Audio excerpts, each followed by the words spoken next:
നമ്മൾ കാര്യങ്ങളെ നീതീകരിക്കാനും ന്യായീകരിക്കാനും പരിശ്രമിക്കുമ്പോൾ നമ്മൾ ആരെയാണ് വാസ്തവത്തിൽ പ്രസാദിപ്പിക്കുന്നത്?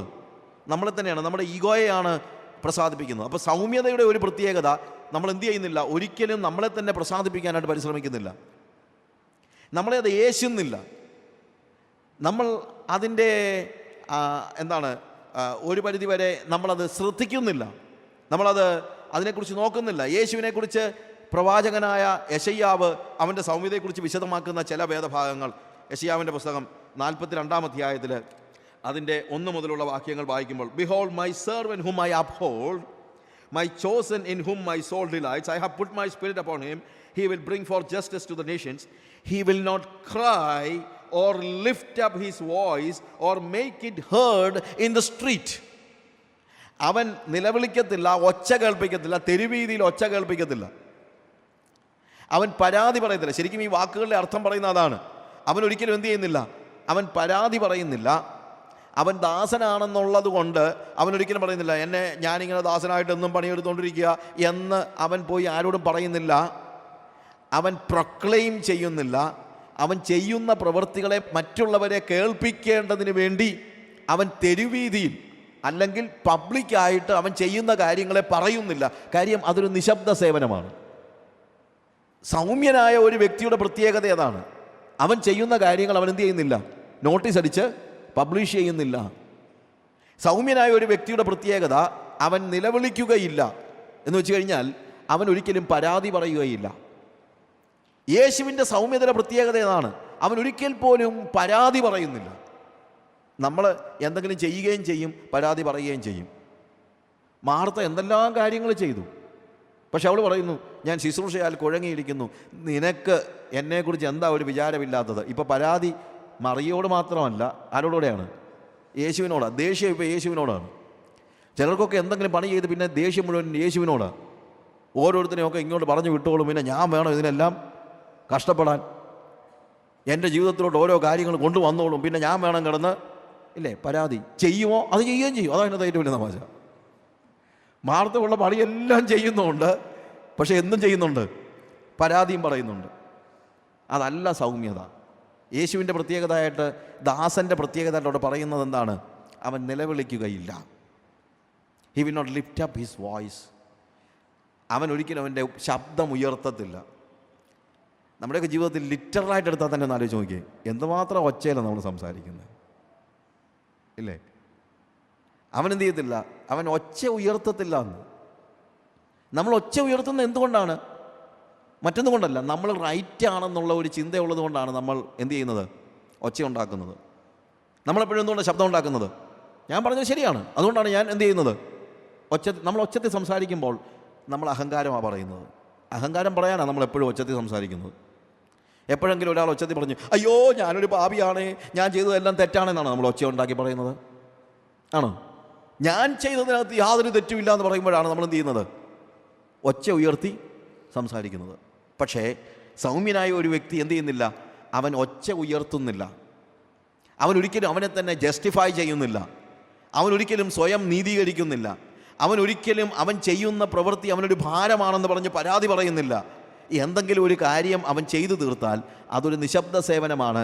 അതിനെക്കുറിച്ച് എന്ത് ചെയ്യുന്നില്ല, തെരുവീതിയിൽ പരസ്യപ്പെടുത്തുന്നില്ല. ഇനി ആലോചിച്ച് നോക്കണം നമ്മുടെ സൗമ്യത എങ്ങനെ ഉണ്ടെന്ന്. സൗമ്യത എന്ന് പറഞ്ഞു കഴിഞ്ഞാൽ പെതിയെ അങ്ങോട്ടും ഇങ്ങോട്ടൊക്കെ നടക്കുന്നതൊക്കെ, ഉറുമ്പിനെ നോവിക്കാതെ നടക്കുന്നതൊക്കെ ആയിരുന്നെങ്കിൽ ഇറ്റ് വാസ് ഈസി. പക്ഷേ അതൊന്നുമല്ല സൗമ്യത. എന്ത്? നിശബ്ദമായ സേവനമാണ് സൗമ്യത. മൗനമായി സേവിക്കുകയാണ്. അവൻ്റെ ഈഗോയെ അവൻ ഒരിക്കലും സാറ്റിസ്ഫൈ ചെയ്യുന്നില്ല. ഒരു സൗമ്യനായ വ്യക്തിയുടെ പ്രത്യേകതയാണ്, അവൻ്റെ സ്വയത്തെ അവൻ ഒരിക്കലും നീതീകരിക്കുന്നില്ല, അത് മറ്റുള്ളവരുടെ മുമ്പിൽ കേൾപ്പിക്കുന്നില്ല, അവൻ പരാതി പറയുന്നില്ല. അതാണ് സൗമ്യത. മറ്റുള്ളവർ അവനോട് സംസാരിക്കുമ്പോൾ, ഈവൻ മത്തായിയുടെ സുവിശേഷം 26-ാം അധ്യായത്തിൻ്റെ 67 മുതലുള്ള വാക്യങ്ങളിൽ, ഞാൻ വാക്യങ്ങളെല്ലാം വായിക്കുന്നില്ല, ലൂക്കോസിൻ്റെ സുവിശേഷം 22-ാം അധ്യായത്തിലൊക്കെ, അല്ലെങ്കിൽ മർക്കോസിൻ്റെ സുവിശേഷം 15-ാം അധ്യായത്തിൻ്റെ 16 മുതൽ 20 വരെയുള്ള വാക്യങ്ങളിലൊക്കെ നമ്മൾ വായിക്കുമ്പോൾ അവിടെയെല്ലാം നമ്മൾ യെശയ്യാവിൻ്റെ പ്രവചനത്തിൽ യേശു പറഞ്ഞതായ കാര്യങ്ങൾ അതുപോലെ തന്നെ യേശു തൻ്റെ ജീവിതത്തിൽ പ്രതിഫലിപ്പിക്കുന്നത് നമ്മൾ കാണുന്നുണ്ട്. മത്തായിയുടെ സുവിശേഷം 26-ാമത്തെ അധ്യായത്തിൻ്റെ 66 മുതൽ 67-ാമത്തെ വാക്യത്തിൽ, അപ്പോൾ അവർ അവൻ്റെ മുഖത്ത് തുപ്പി, അവനെ മുഷ്ടി ചുരുട്ടി കുത്തി, ചിലർ അവനെ കന്നത്തടിച്ചു, ഹേ ക്രിസ്തുവേ നിന്നെ തല്ലിയത് ആർ എന്ന് ഞങ്ങളോട് പ്രവചിക്കുക എന്ന് പറഞ്ഞു. യേശുവിന് അറിയത്തില്ലായിരുന്നു അവനെ തല്ലിയത് ആരാന്ന്? തീർച്ചയായിട്ടും അറിയാമായിരുന്നു, അല്ലേ? അവൻ പറഞ്ഞു, നീ മത്തിയാസ്, നീ യോഹൻ, നീ എന്താണ് ജേക്കബ് എന്നുവല്ലം പറഞ്ഞോ? ഇല്ല, ഒന്നും പറഞ്ഞില്ല. അവൻ അറിയാമായിരുന്നു. പക്ഷെ അറിയാമെന്നുള്ളത് എന്ത് ചെയ്തില്ല? അവൻ കാണിച്ചില്ല.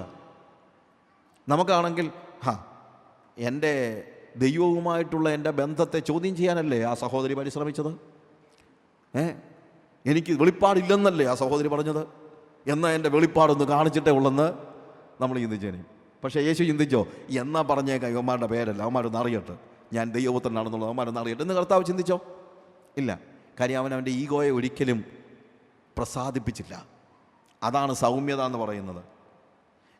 വീണ്ടും മർക്കോസിൻ്റെ സുവിശേഷത്തിലും അതിൻ്റെ 15-ാം അധ്യായം അതിൻ്റെ 16 മുതലുള്ള വാക്യങ്ങൾ വായിക്കുമ്പോൾ അവിടെ നമ്മൾ കാണുന്നത്, പടയാളികൾ അവനെ ആസ്ഥാനമായ മണ്ഡപത്തിന് അകത്ത് കൊണ്ടുപോയി പട്ടാളത്തെ എല്ലാം വിളിച്ചു കൂട്ടി അവനെ രക്താംബരം ധരിപ്പിച്ചു, മുള്ളുകൊണ്ടൊരു കിരീടം മെടഞ്ഞു, അവനെ ചൂടിച്ചു. രക്താംബരം ധരിപ്പിച്ചെന്ന് പറഞ്ഞു കഴിഞ്ഞാൽ നല്ല വസ്ത്രം കൊടുത്തെന്നല്ല അതിൻ്റെ അർത്ഥം കേട്ടോ. നമ്മളാരും ചിന്തിക്കില്ല, രക്താംബരം നല്ലതാണല്ലോ, പക്ഷെ അങ്ങനല്ല. ഒരു ക്ലൗണിൻ്റെ വേഷം ധരിപ്പിച്ചെന്ന് അതിൻ്റെ അർത്ഥം. ഒരു ക്ലൗൺ എന്ന് പറഞ്ഞാൽ എന്താ? നമ്മുടെ കോമാളി വേഷം. ഇപ്പം നമ്മൾ ആരെങ്കിലും കളിയാക്കാനായിട്ട് ഒരുത്തനെ നമ്മൾ പിടിച്ചുകൊണ്ട് വന്നിട്ട് അവനെ ഒരു പുരുഷൻ്റെ മേൽ നിങ്ങൾ ഒരു സ്ത്രീയുടെ നൈറ്റി എടുത്തിട്ടാൽ അതുപോലുള്ള ഒരു കാര്യം എന്ന് ചിന്തിച്ചാൽ മതി. ഓരോ സ്ഥലങ്ങളിൽ ഓരോ ഡിഫറൻ്റ് ആയിരിക്കും. ഞാൻ ഈ മൊസാംബിക്കിലെ ഒരു പ്രത്യേകതയുണ്ട്. അവിടെ കൈലി ഉടുക്കുന്നത് എപ്പോഴും പെണ്ണുങ്ങളാണ്. കൈലി ഉടുത്തു കഴിഞ്ഞാൽ അത് സിമ്പിളാണ്, സ്ത്രീകളുടെ ഒരു സിമ്പിളാണ് കൈലി ഉടുക്കുക. അപ്പം എൻ്റെ ഒരു ടവൽ ഒരിക്കലും ഞാൻ ഒരിടത്ത് മറന്നിട്ട് പോയി. അപ്പം തിരിച്ചു ഞാനൊരു പാസ്റ്റർ വീട്ടിൽ ചെന്ന് കഴിഞ്ഞപ്പോഴത്തേക്ക് ഞാനൊരു ടവൽ ചോദിച്ചപ്പോൾ അവനൊരു കൈലിയാണ് കൊണ്ടുവന്നത്. അപ്പം ലുങ്കി ഓക്കെ. അപ്പം ഞാൻ എന്നോട് ചോദിച്ചു, എനിക്കിത് ഉടുക്കാൻ പറ്റുമോ? കുളിക്കാൻ വേണ്ടി അവൻ തന്നത്. ഞാൻ ഇത് ഉടുക്കാൻ പറ്റുമോ? എന്നെ നോക്കിയിട്ട് പറഞ്ഞു, അതെ മുറിക്കകത്ത് ഉടുത്തോ, പക്ഷേ പുറത്തൊന്നും ഉടുക്കണ്ടെന്ന് പറഞ്ഞു. പിന്നെ ഞാൻ മനസ്സിലാക്കുന്നത്, ഒരാൾ ലുങ്കി ഉടുത്തോണ്ട് ഒരു പുരുഷൻ പുറത്തിറങ്ങി കഴിഞ്ഞാൽ ആളുകൾ കൈകൊട്ടിച്ചിരിക്കാൻ തുടങ്ങും. കാര്യം ഇവിടെ ഒരു പുരുഷൻ നൈറ്റി ഇട്ടുകൊണ്ട് പുറത്തിറങ്ങുന്നത് പോലെയാണ് മൊസാംബിക്കിൽ ഒരാൾ ലുങ്കി ഉടുത്തോണ്ട് പുറത്തിറങ്ങുന്നത്. എന്നാൽ സ്ത്രീകൾ അങ്ങനെയല്ല. സ്ത്രീകൾ ഒരുപക്ഷെ അവർ ഉപയോഗിച്ചിരിക്കുന്നത് നല്ല ഒരു ജീൻസും ടീഷർട്ടും ഒക്കെ ആയിരിക്കും, പക്ഷേ മാന്യരായ സ്ത്രീകൾ അതിൻ്റെ മുകളിൽ ഒരു കൈലി ഉടുത്തിരിക്കും. ഇപ്പോൾ പള്ളിയിൽ വന്നു കഴിഞ്ഞാൽ മാന്യത എന്ന് പറയുന്നത് നമ്മൾ തലയിൽ തുണിയിടുന്നതിന് പകരം അവർക്ക് തലയിലൊന്നും തുണിയൊന്നും ഇടത്തില്ല, പക്ഷേ അവരെന്ത് ചെയ്യും? അവരൊരു കൈലി ഉടുത്തിരിക്കും. കൈലി ഉടുത്താൽ അതിൻ്റെ അർത്ഥം വളരെ മാന്യമായ വേഷമാണെന്നാണ്. ഒരു സ്ത്രീ പക്ഷേ ആ കൈലിക്ക് അകത്ത് ഒരുപക്ഷെ അവർ ജീൻസും ടീഷർട്ടും ഒക്കെ ആയിരിക്കും ഇട്ടിരിക്കുന്നത്, എന്നാൽ അതിൻ്റെ മുകളിൽ എന്ത് ചെയ്തിരിക്കും? ഒരു കൈലി ഉടുത്തിരിക്കും. ഇതേപോലെ രക്താംബരം എന്ന് പറയുമ്പോഴത്തേക്ക് നിങ്ങൾ ചിന്തിക്കരുത് എന്ത് നല്ലൊരു വസ്ത്രം ധരിക്കാൻ കൊടുത്തു, അങ്ങനല്ല. അവനൊരു കോമാളി വേഷം ധരിപ്പിച്ചു എന്നാണ് അതിൻ്റെ അർത്ഥം. അവനെ കോമാളി വേഷം ധരിപ്പിച്ചിരിക്കുകയാണ്. വീണ്ടും നമ്മളിവിടെ വായിക്കുമ്പോൾ അവിടെ എന്താണ്? അവനെ ഒരു മുള്ളുകൊണ്ട് ഒരു മെടഞ്ഞ ഒരു കിരീടം അവനെ ധരിപ്പിച്ചൂടിച്ചു.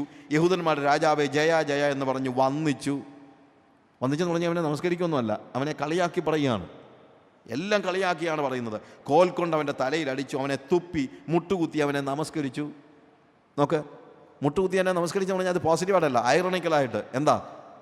What it says, you are not a king at all, but you claim, നീ പറയുന്നത് നീ രാജാവാണെന്നാണ്, പക്ഷേ we know you are nobody. അവിടെ എവിടെയെങ്കിലും യേശു അവൻ്റെ അത്ഭുത പ്രവൃത്തി, യേശു എന്തെല്ലാം അത്ഭുതങ്ങൾ ചെയ്തു. ഇവിടെ യേശു എന്തെങ്കിലും ഒരു അത്ഭുതം കൊണ്ട് താൻ രാജാവാണെന്ന് തെളിയിക്കുവാനുള്ള എന്തെങ്കിലും ഒരു പരിശ്രമം നടത്തുന്നത് നമ്മൾ കാണുന്നുണ്ടോ? അങ്ങനെ അവനെ പരിഹസിച്ച ശേഷം അവർ രക്താംബരം നീക്കി സ്വന്തം വസ്ത്രം ധരിപ്പിച്ച് അവനെ ക്രൂശിപ്പാൻ കൊണ്ടുപോയി. നോക്ക്, പരിഹസിച്ച ശേഷം എന്ന് എഴുതിയിരിക്കുന്നു വെച്ച് കഴിഞ്ഞാൽ ഇനി ബാക്കിയില്ലെന്ന്. അതുപോലെ അവനെ പരിഹസിച്ചു. പക്ഷേ യേശു സംസാരിച്ചോ? ഇല്ല. കാരണം ഇതൊക്കെ അവനെതിരെ ജനം ചെയ്തതായ ദ്രോഹങ്ങളാണ്. അതുകൊണ്ടാണ് എബ്രായ ലേഖനകാരൻ എഴുതുമ്പോൾ അതിൻ്റെ 6-ാം അധ്യായത്തിന് 2 മുതലുള്ള വാക്യങ്ങൾ വായിക്കുമ്പോൾ അവിടെ അതിൻ്റെ 12-ാം അധ്യായത്തിന് 2 മുതൽ 3 വരെയുള്ള വാക്യങ്ങൾ വായിക്കുമ്പോൾ, ഹീബ്രൂസ് ചാപ്റ്റർ 12-ലെ 3-ാമത്തെ വാക്യം പ്രത്യേകിച്ച് വായിക്കുമ്പോൾ, അവൻ അപമാനം അലക്ഷ്യമാക്കി ക്രൂശിനെ സഹിച്ചു. He despised shame and endured the cross. നമ്മുടെ ജീവിതത്തിൽ സഹിക്കേണ്ട കാര്യങ്ങളുണ്ട്, അലക്ഷ്യമാക്കേണ്ട കാര്യങ്ങളുണ്ട്. സഹിക്കേണ്ടത് ക്രൂശും അലക്ഷ്യമാക്കേണ്ടത് അപമാനവുമാണ്. പക്ഷെ നമ്മൾ പലപ്പോഴും അങ്ങനല്ല. നമ്മൾ അലക്ഷ്യമാക്കുന്നത്, അപമാനം നമ്മൾ എന്ത് ചെയ്യുന്നു? നമ്മൾ അങ്ങ് സഹിക്കുകയാണ്, വേറെ ഒരു ഗതിയുമില്ലാത്തതുകൊണ്ട്. ക്രോസ് അങ്ങനല്ല. Somehow we try to avoid. കുരിശ് ഒഴിവാക്കാനും അപമാനം എന്താ അങ്ങ് സഹിക്കാനും ആണ് നമ്മൾ പലപ്പോഴും പഠിച്ചത്. അങ്ങനല്ല. യേശു എന്താ ചെയ്തത്? He despise the shame. അവനെ ആളുകൾ കളിയാക്കി, പക്ഷെ അവൻ എന്ത് ചെയ്തില്ല? അവൻ അലക്ഷ്യമാക്കി, അവൻ ശ്രദ്ധിച്ചില്ല. ഈ ഭാഗങ്ങളൊക്കെ വായിക്കാൻ നമുക്ക് മനസ്സിലാക്കാൻ കഴിയുന്നൊരു കാര്യം എന്നാണ്, അവനതൊരു സീരിയസ് ഇഷ്യൂ ആയിട്ട് എടുത്തില്ല. അവനെതിരെയുള്ള ഇത്രയും വലിയ അപമാനങ്ങളൊന്നും അവൻ എന്ത് ചെയ്തില്ല?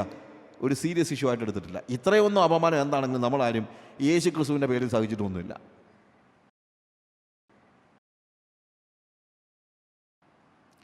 നമ്മൾ പറഞ്ഞല്ലോ, പക്ഷേ നമ്മളെല്ലാം സീരിയസ് ആയിട്ട് എടുക്കുകയാണ്. ചിലപ്പോൾ ഈ ഗുഡ് ന്യൂസിലൊക്കെ ചിലപ്പോൾ ഒരു പരസ്യമൊക്കെ വരുന്ന കാണാം, അല്ലെങ്കിൽ പരസ്യമല്ല, ന്യൂസ് വരുന്ന കാണാം. Basically I M A journalist. പക്ഷേ എന്നാലും ഇത് കാണുമ്പോൾ എനിക്ക് ഭയങ്കര സങ്കടം തോന്നാറുണ്ട്. സുവിശേഷ വിരോധികൾ ഭീഷണിപ്പെടുത്തിയെന്ന്. അപ്പം ഞാൻ ചോദിച്ചു, ഇതിനകത്തെന്തോ ഇത്ര വലിയ ന്യൂസ്? അതവൻ്റെ ജോലിയല്ലേ? ഒരാൾ അയാളുടെ ജോലി ചെയ്യുന്നതിന് പ്രത്യേകിച്ച് ന്യൂസ് കൊടുക്കേണ്ട കാര്യമൊന്നുമില്ലല്ലോ, ഉണ്ടോ? റജി ഇപ്പം ഇന്നലെ ഓഫീസിൽ പോയി ജോലി ചെയ്തെന്ന് പറഞ്ഞുകൊണ്ട് അതൊരു ന്യൂസ് കൊടുക്കേണ്ട കാര്യമൊന്നും. റജി എല്ലാ ആഴ്ചയിലും ഓഫീസിൽ പോകുന്നതല്ലേ, അല്ല അവനെന്തോ ഓഫീസിൽ പോകുന്നതിന് ഇത്ര വലിയ കാര്യം? അവൻ്റെ ജോലി ചെയ്യുക ഇല്ലേ? നിൻ്റെ ജോലി സുവിശേഷ വേല ചെയ്യുക എന്നുള്ളത്. സുവിശേഷ വിരോധികളുടെ ജോലി എന്താ?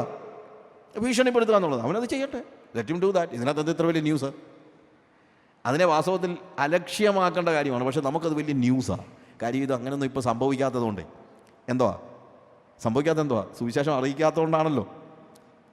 സുവിശേഷം അറിയിക്കുന്നുമില്ല, പിന്നെ ഇപ്പോൾ അതിനെതിരെ എന്തുവാ ഭീഷണിയോ കാര്യങ്ങളോ ഒന്നും ഈ പറയുന്നത് പോലെ ഒന്നും ഉണ്ടാകേണ്ട കാര്യമില്ല, അല്ലേ? അപമാനം അവനെന്ത് ചെയ്തു? അലക്ഷ്യമാക്കി.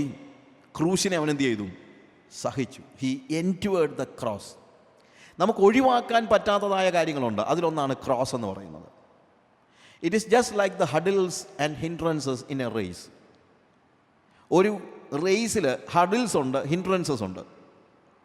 ഹിൻഡ്രൻസസ് നമ്മൾ എടുത്തു കളയണമായിരിക്കും, പക്ഷേ ഹഡിൽസ് നമുക്ക് എടുത്തു കളയാൻ പറ്റത്തില്ല.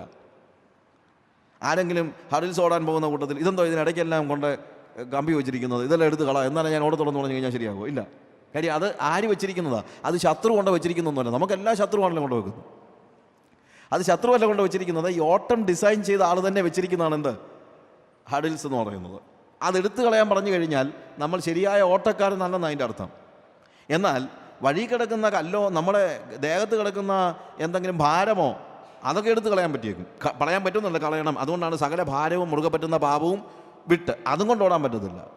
എന്നാൽ വഴിയിൽ വെച്ചിരിക്കുന്നതാണ് അപമാനവും ക്രോസും. അതിനെ നമുക്ക് എന്ത് ചെയ്യാൻ പറ്റത്തില്ല? എടുത്തു കളയാനോ ഉപേക്ഷിക്കുവാനോ അവോയ്ഡ് ചെയ്യാനോ പറ്റുകയില്ല. അത് നമുക്ക് വേണ്ടി ഉള്ളതാണ്. അത് നമുക്ക് വേണ്ടി ഉള്ളതാണെന്നുള്ള തിരിച്ചറിവുണ്ടാകുമ്പോൾ അതിൻ്റെ സഹനത്തിൽ നമ്മൾ അസഹിഷ്ണുരാകുന്നില്ല. അവിടെയാണ് മീക്ക്നെസ് എന്ന് പറയുന്നത്. അവൻ അപമാനം അലക്ഷ്യമാക്കി. ഓക്കെ, ഈ സൗമ്യതയുള്ളവർ നമ്മളെക്കുറിച്ച് ദൈവം ഉദ്ദേശിക്കുന്നത് അതുപോലെയാണ്. നമ്മൾ സൗമ്യതയുള്ളവരായിരിക്കണം. എങ്ങനെ?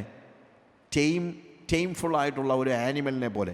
എൻ്റെ ഇഷ്ടങ്ങൾക്കും താല്പര്യങ്ങൾക്കും വിരുദ്ധമായി യജമാനൻ്റെ കൽപ്പന കാത്തുകൊണ്ട് നിൽക്കുന്ന ഒരു വ്യക്തി. വേറെ ഒരു രീതിയിലും എൻ്റെ ഇഷ്ടങ്ങൾക്ക് ഞാൻ കീഴ്പ്പെടാതെ എൻ്റെ വികാരങ്ങളെ കാൽക്കീഴാക്കിയിട്ട് ചവിട്ടി മെതിക്കുന്നതായ ഒരു വ്യക്തി. സംസാരിക്കാൻ ധൈര്യമുള്ള വ്യക്തി, മൗനമായിരിക്കാനും ധൈര്യമുള്ളവനായ വ്യക്തി, ചെയ്യുന്ന കാര്യങ്ങൾ ആൾക്കാരുടെ മുമ്പിൽ വിളിച്ചു കൂവാത്ത വ്യക്തി, ചെയ്യുന്ന കാര്യങ്ങൾ വേദനയുള്ളതാണെങ്കിൽ അതിൻ്റെ പേരിൽ പരാതി പറയാത്ത വ്യക്തി, യേശു കർത്താവിനെ പോലെ അപമാനം അലക്ഷ്യമാക്കുന്ന വ്യക്തി, ക്രൂശിനെ സഹിക്കുന്ന വ്യക്തി, അതാണ് സൗമ്യതയുള്ള വ്യക്തി. ആ സൗമ്യതയുള്ളവൻ ഭൂമിയെ കൈവശമാക്കും എന്ന് പറയുമ്പോൾ കീഴ്പ്പെടുത്തുമെന്നുള്ള അർത്ഥമല്ല. They shall inherit the earth. Inherit എന്നുള്ള വാക്കിലാണ് അവിടെ പ്രധാനം. അത് കൈക്കലാക്കുകയല്ല, നേടിയെടുക്കുകയല്ല. ഇൻഹെറിറ്റൻസ് എപ്പോഴും നമുക്ക് ലഭിക്കുകയാണ്. എൻ്റെ പിതാവിൻ്റെ പിതൃസ്വത്ത് എനിക്ക് ഇൻഹെറിറ്റൻസ് ആണ്. എൻ്റെ ഇൻഹെറിറ്റൻസ് പറഞ്ഞാൽ എന്താണ്? എൻ്റെ അപ്പൻ്റെ സ്വത്താണ് വാസ്തവത്തിൽ ഇൻഹെറിറ്റൻസ്. ആ ഇൻഹെറിറ്റൻസ് ഞാൻ അപ്പനോട് യുദ്ധം ചെയ്താണോ നേടിയെടുക്കുന്നത്? അല്ല. എൻ്റെ അപ്പൻ എനിക്ക് തരുന്നത് ഞാൻ സ്വീകരിക്കുക മാത്രമേ ഉള്ളൂ. തരികയാണ്. പിതൃസ്വത്ത് കയ്യിൽ വന്നു ചേരുന്നത് പോലെയാണ്. അവർ ഭൂമിയെ കൈവശമാക്കുമെന്ന് പറയുമ്പോൾ പിന്നെയും നമ്മുടെ സൗമ്യത നഷ്ടപ്പെടുകയാണ്. ഈ അണ്ടർസ്റ്റാൻഡ് വാട്ട് ഐ സേ? അവിടെ സൗമ്യത വീണ്ടും നമുക്ക് കൈവശപ്പെടുത്തുക എന്ന് പറഞ്ഞാൽ അത് സൗമ്യതയുടെ ഒരു അടയാളമല്ല. ഇൻഹെറിറ്റൻസ് ആണ്. So if you are meek then you shall inherit the earth. നിങ്ങൾ സൗമ്യതയുള്ളവനാണെങ്കിൽ എന്ത് സംഭവിച്ചിരിക്കും? നിങ്ങൾ ഭൂമി നിങ്ങളുടെ സ്വന്തമായി തീരും. കാര്യം പിതാവ് നിങ്ങൾക്ക് നിങ്ങളുടെ സൗമ്യതയുടെ പ്രതിഫലമായിട്ട്, ഭൂമി എന്ന് പറയുമ്പോഴത്തേക്ക് ഇറ്റ് ഇസ് നോട്ട് ജസ്റ്റ് എന്നാ മണ്ണും മണലും ഒന്നും അല്ല അർത്ഥം. നിങ്ങൾ അനേകരുടെ ഹൃദയങ്ങളെ കീഴടക്കും.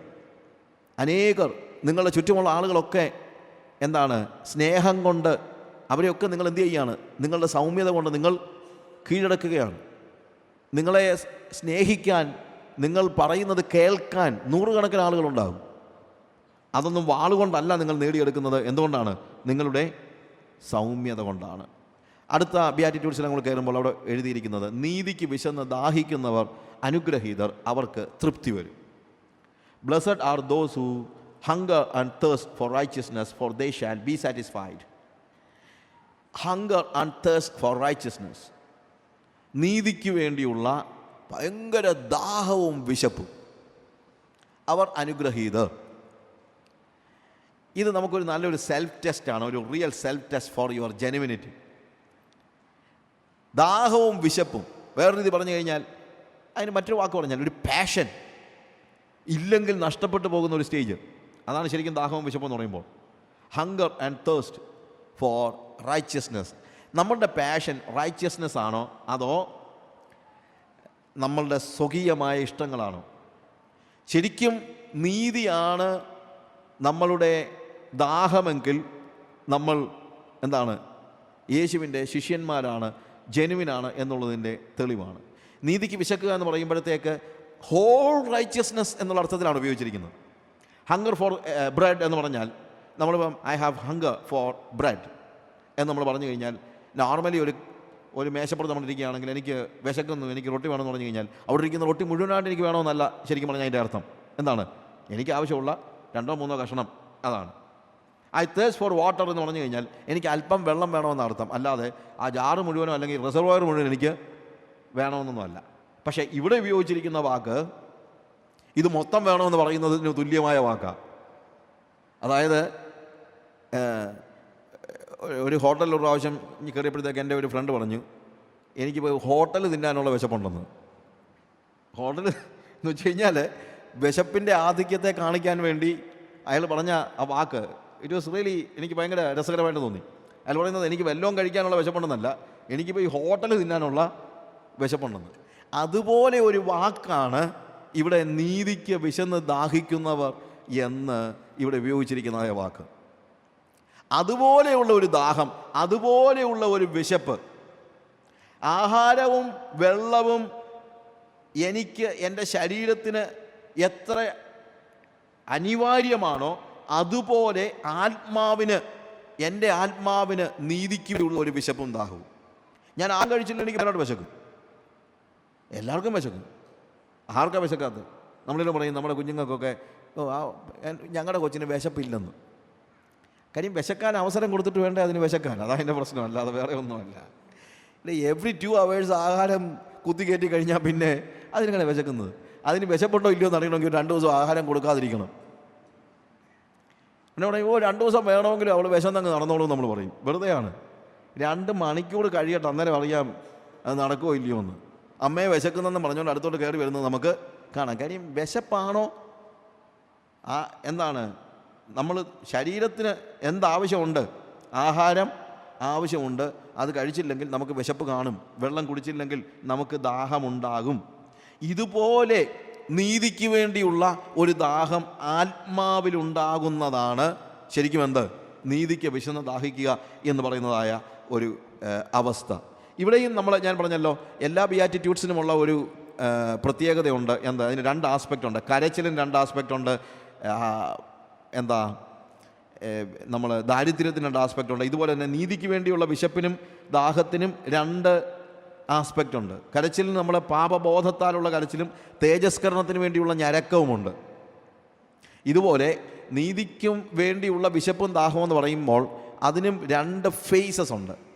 അതിലൊന്നാമത്തേത് നീതീകരിക്കപ്പെടാനുള്ള ദാഹവും, 2 നീതീകരിക്കപ്പെട്ടവർക്ക് നീതി ചെയ്യാനുള്ള ദാഹവുമാണ്. നീതീകരിക്കപ്പെടാനുള്ള ഒരു ദാഹം, നീതിക്ക് വിശന്ന് ദാഹിക്കുന്നവർ എന്ന് പറയുമ്പോൾ അടിസ്ഥാനപരമായി നമ്മൾ റൈച്ചിയസ് അല്ല. നീതിമാൻ ആരുമില്ല, ഒരുത്തൻ പോലുമില്ല എന്നാണ് റോമാലേഖനത്തിൽ നമ്മൾ വായിക്കുന്നത്. നീതിമാൻ ആരുമില്ല, ഒരുത്തൻ പോലുമില്ല. എല്ലാവരും പാപം ചെയ്ത് ദൈവ തേജസ് നഷ്ടപ്പെടുത്തി. Every one has fallen short of his glory. അവൻ്റെ മുമ്പിൽ നിൽപ്പാൻ കഴിവുള്ള ഒരു വ്യക്തി പോലുമില്ല. അതാണ് വാസ്തവത്തിൽ ഒരു നമ്മളുടെ നീതിയുടെ കാര്യം പറയുമ്പോഴത്തേക്ക് നമ്മുടെ അവസ്ഥ. We are morally bankrupt before God. അപ്പോൾ അങ്ങനെ ഞാൻ മോറലി ബാങ്ക്രപ്റ്റ് ആണെന്ന് അറിയുമ്പോൾ എനിക്കുണ്ടാകുന്ന ഒരു വലിയ പ്രത്യേകതയുണ്ട്. എന്ത്? നീതീകരിക്കപ്പെടുവാനുള്ള വലിയ ദാഹം, ആത്മാവിൻ്റെ ഒരു ദാഹം.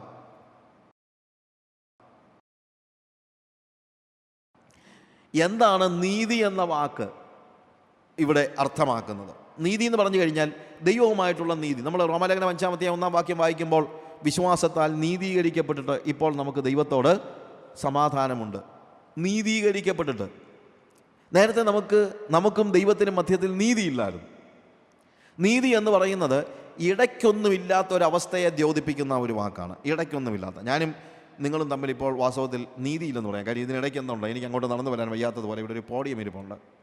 പക്ഷേ ഞാൻ ഇവിടുന്ന് മാറിക്കഴിഞ്ഞാൽ, ഈ പോഡിയം ഇവിടുന്ന് മാറ്റിക്കഴിഞ്ഞാൽ എനിക്ക് നിങ്ങൾക്ക് മധ്യത്തിൽ നീതിയുണ്ട്. വേറെ രീതി പറഞ്ഞു കഴിഞ്ഞാൽ ആക്സസ് ഉണ്ട്. കാര്യം എനിക്ക് നിങ്ങൾക്ക് മധ്യത്തിൽ ഒന്നും ഇല്ല. ഇതേപോലെ ദൈവവും നമ്മളും തമ്മിൽ ഇടയ്ക്കൊന്നുമില്ലാത്ത അവസ്ഥയാണ് നീതീകരണം എന്ന് പറയുന്നത്. That is justification.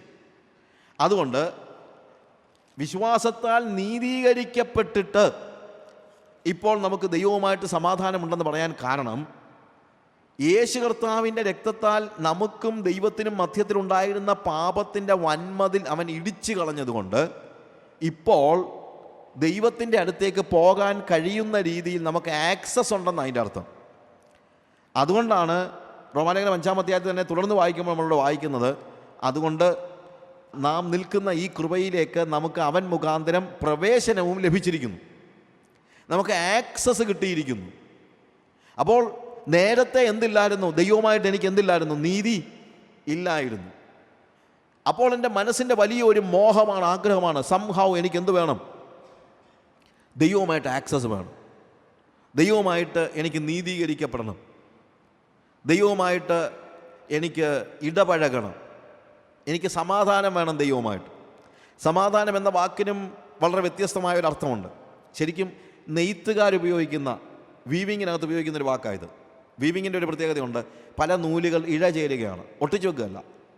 അതായത് നമ്മളുടെ നെയ്യുന്ന കൂട്ടത്തിൽ എന്താണ്, തറികളിൽ ഈ നൂലെന്ത് ചെയ്യുന്നു? ഒന്നിൻ്റെ ഇടയ്ക്കൂടെ ഒന്ന് കയറി ഇഴചേരുകയാണ്. അപ്പോൾ ഇഴ ചേർന്ന് കഴിഞ്ഞാൽ നമുക്കതിനെ മാറ്റാൻ പറ്റത്തില്ല. ശരിക്കും ഐറൈൻ എന്ന് പറയുന്ന, നമ്മൾ ഐറിൻ എന്ന് പറയുമ്പോഴത്തേക്ക് it's the same meaning. Irene എന്ന് നമ്മൾ പറയുന്ന ഈ വാക്കിൻ്റെ അർത്ഥം എന്നറിയാമോ? ഇഴചേരുക എന്നാണ്. ഇഴചേരുക എന്ന് പറഞ്ഞു കഴിഞ്ഞാൽ പെർഫെക്റ്റ് ആയിട്ട് യോജിക്കുക എന്നാണ് അതിൻ്റെ അർത്ഥം. സമാധാനം എന്ന് പറഞ്ഞാൽ അതിൻ്റെ വാക്യത്തിൻ്റെ അർത്ഥം അതാണ്. അല്ലാതെ ഹൃദയത്തിനുണ്ടാകുന്ന, മനസ്സിനുണ്ടാകുന്ന ഒരു ചെറിയ സമാധാനം എന്നുള്ള അർത്ഥത്തിലല്ല ഇവിടെ ഉപയോഗിച്ചിരിക്കുന്നത്. ഇവിടെ ഉപയോഗിച്ചിരിക്കുന്നത് വിശ്വാസത്താൽ നിങ്ങളുടെ, അല്ലെങ്കിൽ യേശുക്രിസ്തുവിലുള്ള വിശ്വാസത്താൽ നിങ്ങൾക്കും ദൈവത്തിനും മധ്യത്തിലുള്ള പാപത്തിൻ്റെ വന്മതിൽ ഇപ്പോൾ തകർന്നിരിക്കുന്നത് കൊണ്ട് നിങ്ങൾക്കിപ്പോൾ ദൈവവുമായിട്ട് എന്തുണ്ട്? ആക്സസ് ഉണ്ട്. അതുകൊണ്ട് നീതീകരിക്കപ്പെട്ടിട്ട് ഇപ്പോൾ നമുക്ക് ദൈവത്തോട് സമാധാനമുണ്ട്. അഥവാ ഇപ്പോൾ നിങ്ങളും ദൈവവുമായിട്ട് ഇഴചേർന്നിരിക്കുന്നു. വേർപിരിക്കാൻ കഴിയാത്ത രീതിയിൽ ഇപ്പോൾ ദൈവവും നിങ്ങളുമായിട്ട് എന്ത് ചെയ്തിരിക്കുന്നു? ചേർന്നിരിക്കുന്നു എന്നുള്ളതാണ് അവിടെ പറയുന്നതായ കാര്യം. അതില്ലെങ്കിൽ എന്തില്ല? സമാധാനം ഇല്ല. നീതിയില്ലാത്ത സമാധാനമാണ് ഇന്ന് പൊതുവേ ലോകം നമുക്ക് നൽകുന്നത്. അതുകൊണ്ട് ആളുകൾ പറയുന്നത് എന്താ, നീ ഇവിടെ വന്നിരുന്ന് കുറച്ച് നേരം ധ്യാനിച്ചു കഴിഞ്ഞാൽ നിനക്ക് സമാധാനം ഉണ്ടാകും. അങ്ങനെ സമാധാനമൊന്നും ഉണ്ടാകത്തില്ല. അത് ഒരു ഫ്യൂട്ടൈൽ ആയിട്ടുള്ള, വ്യർത്ഥമായ ഒരു സമാധാനമാണ്. കാര്യം നീതിയില്ലാതെയാണ് സമാധാനം.